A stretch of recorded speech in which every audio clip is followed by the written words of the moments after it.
It actually has been known to happen. Really? Yes. I do not have a photographic memory. A lot of people see me do these demos on stage and such like that, but it has happened. Every so often, I don't remember. I was actually trying to think of a time when I forgot something. I was like, I don't remember the last time I forgot something, but it definitely has happened. I don't know. Right now, they're saying that there's not a lot of research to support photographic memories. I mean, you might get one or two isolated kind of stories, but I believe that there's no such thing as a good or bad memory. There's just a trained memory and an untrained memory. And so there is this condition or this trait called HSAM, highly superior autobiographical memory, where a handful of people around the world have the ability, if you tell them, May 21st, 1983, what day of the week it was. They would tell you what day of the week it was, what they had for breakfast, what was going on in the news. But in terms of a trainable skill, it hasn't been shown to be possible yet. I mean, I struggled a lot personally, and so personally also privately. When you have learning challenges, you don't really want to go out there and connect with people as much because you become very introverted or very shy because you feel like you don't have a lot to be able to offer to other people. And so I became, I struggled with a lot of the things because I always wanted to know like what was wrong with me. And I didn't understand why I had to work so much harder than everyone else around me. I felt like I was broken. And I recently did a training over at 20th Century Fox.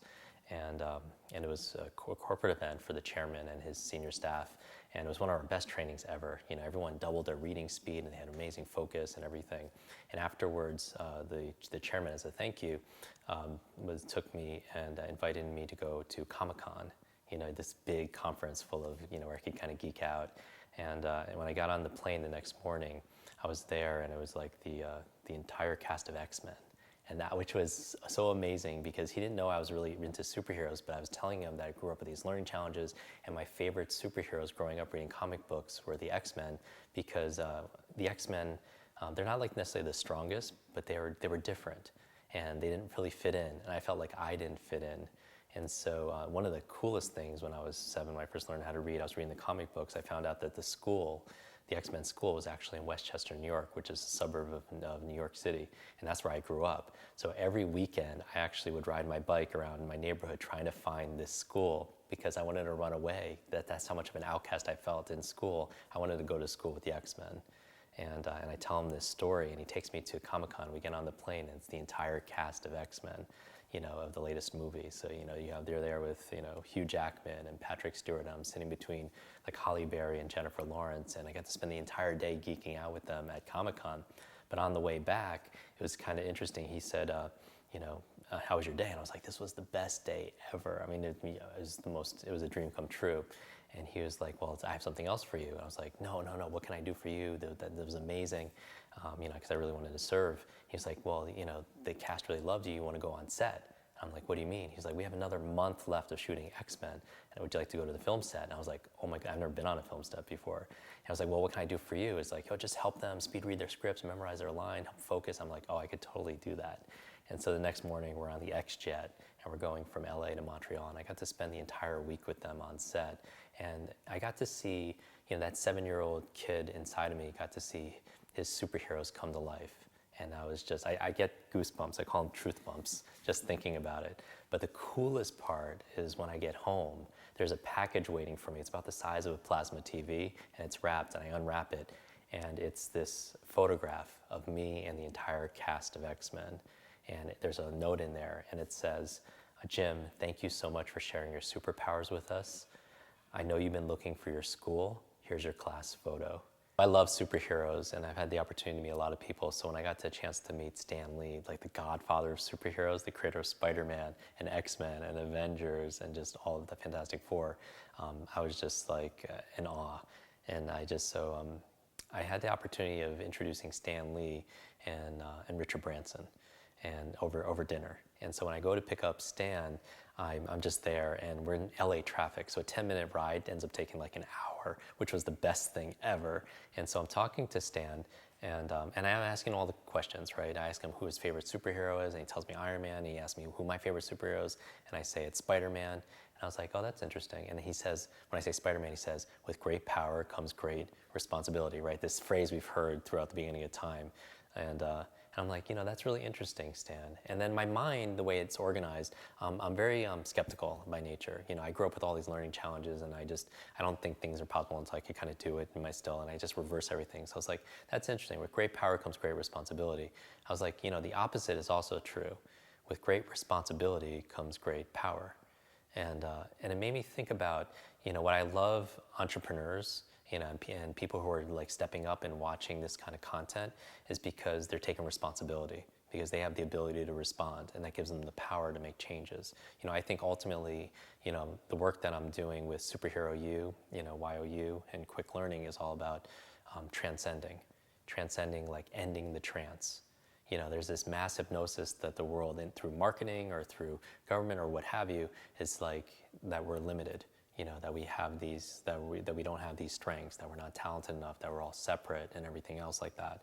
And I think that's a mass hypnosis. I think we transcend is ending that trance because we are smarter than we think. If people want to improve their self-esteem overnight, they can just study their brain. I mean, it'll just light them up. We're more powerful than we ever thought. So it's not about, even if you struggle right now, it's not about how smart you are, it's how are you smart. It's a totally different framework for to be able to look at things. The other thing that really impressed me with Stan is I found out that he has two passions. He just turned 92 years old, and he still goes to work Monday through Friday because he loves storytelling. 92 years old, still works 9 to 5. And his other passion is his wife, who's 93.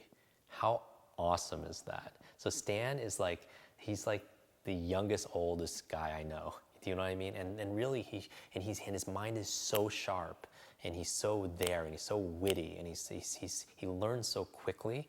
And I think part of it is he has this childlike approach, this child heart, and I think that's what, that even his stories and comic books are, are all about. It's over, I love the hero's journey because the hero's journey is saying, whether it's like Avatar or Star Wars or anything that we grew up watching, it's like one person can make a difference.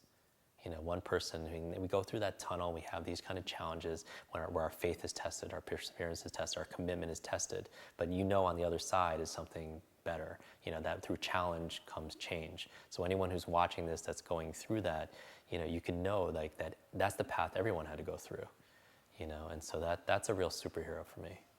But when it comes to making connections with people, it's about remembering them, and it starts with remembering things like their name. Right? Because here's the thing, at the very base, the first thing you do with somebody, if you don't remember their name, what does it communicate? It communicates like that we don't care, or we're not interested, or they're not important. And that, right after that, it doesn't matter what you say to somebody, right? Because we know that remembering someone's name is the sweetest sound to a person's ears, and so that's why, it's so important to be able to do that. And I think there are three keys to remembering names and remembering being a better connector, being a better networker. It doesn't matter if you're at a networking event, a business conference, or a wedding, if you will. And I call it MOM, M-O-M. And just really quickly, the M stands for motivation. Motivation, going back to human motivation again. Why do you do what you want to be able to do?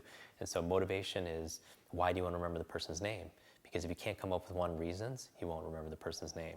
It's so funny though, people who say that they're horrible with names, that I could have a suitcase here of $100,000 and I say, remember the name of the next person you meet. Every single person would remember it just to get that $100,000 for them or their favorite charity. So they're memory experts, so it had nothing to do with their potential, had nothing to do with their capability, had everything to do with whether or not they wanted to or not. Right? And think about the names of people we tend to remember, people that we're attracted to, people that we want to close business with. So have that kind of emotional connection with everybody and be interested, and that really shows up. The O in MOM stands for observation. Observation, and it's kind of the thing, I talk about the first time I met President Clinton, and a lot of people know him as an incredible, leader, independent of your political bent. He has incredible charisma, connector, communicator. A lot of people don't know he has an incredible memory. Incredible. Every time I see him, he remembers my name, remembers to pick up for the last conversation. Because leaders, that's what leaders do. Leaders are readers, and leaders have amazing memories because they care. But I wanted to find out. I remember asking him a number of times, how do you remember people's name? What memory trick do you use? And he doesn't use any memory trick. He did, tell me a story about, his grandfather, and he would tell these stories in Arkansas with the children, and he would quiz them, and they would have to really listen, but he really is there. Like when I remember I went to a charity event, I was the first one to sit down at this charity event. It was actually after I got to spend time with the X-Men. That's the only reason why I left, that's the filming. And then when I'm sitting there, I was the first one there. There's 2,000 people. And then Forrest Whitaker sits down right next to me. And I'm like, wow, that's really neat. And after that, Richard Branson sits right next to him. I'm like, wow, because I've had the opportunity to spend time with both of them. And then Ashton Kutcher and his twin brother sit down. And then Clinton sits right down next to me. I'm like, wow, this is really interesting. Why am I at this table? But I'm talking to President Clinton, and we're talking about memory and such like that.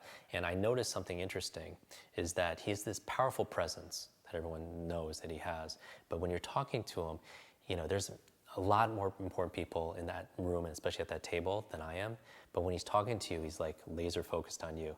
He's not looking over your shoulder. You can tell he's not talking to himself, which we do a lot in networking, right? If we're honest about it. A lot of times we have this ADD where we're seeing who else is in the room, who's, might be important. Or if we're not externally, distracting ourselves, we're internally distracting ourselves. We're talking to ourselves. We're actually not actually listening.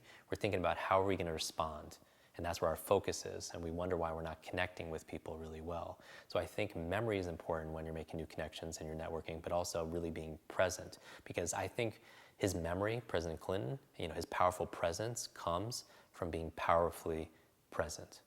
Do you know what I mean? It's like his powerful presence comes from being powerfully present. He's in there in the moment. He's not in the future. He's not in the past. And he's right there with you.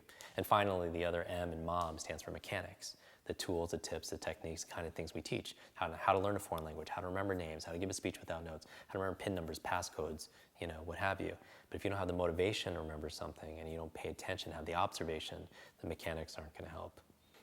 In order for your business to grow, you have to grow. So it's based on personal growth, right? And I think like the mother and father of personal growth is learning.